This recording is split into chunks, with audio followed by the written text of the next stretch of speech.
Why even make the distinction between planets and dwarf planets? We came up with it.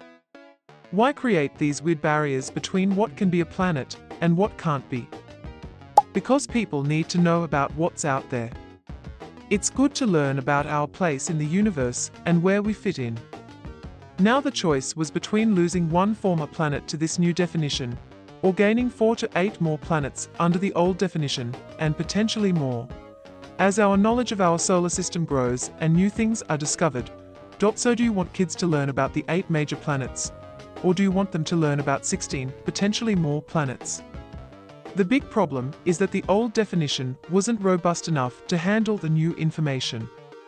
You might as well ask why we have to update upskirt photography laws every time some new way to record somebody comes out. There was a real case about 15 years ago in Massachusetts, where a man was using a newer digital camera to do this, and what he did wasn't technically illegal because the laws against it never specifically forbade digital cameras. Information changes, definitions need to change. Life and knowledge aren't static. We used to think that Pluto was one of 9 planets.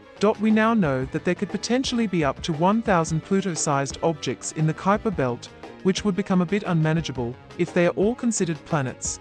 However, Pluto and similar objects are still different from other objects like asteroids, etc., in that they are big enough to have sufficient gravity to make them spherical. So it makes sense to have a sort of intermediate category that allows you to distinguish them from other small objects whilst still having a sensible number of actual planets, as well as historical reasons with Pluto being previously considered a planet.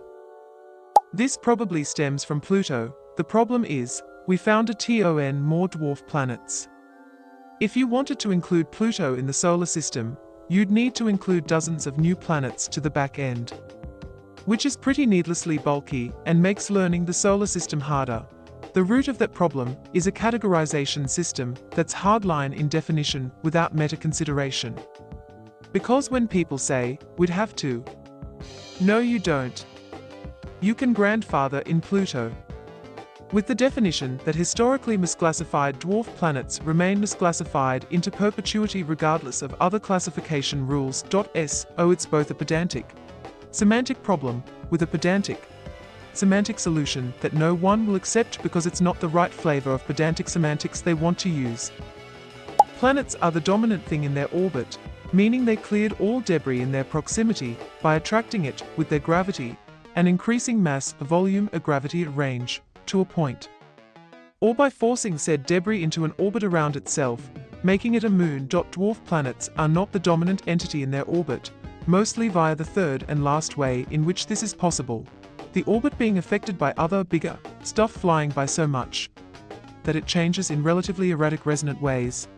So within their current system they basically could just flip their shit and fuck off entirely one day, if the right conditions align and their entire gravitational system swings on its resonance frequency or whatever.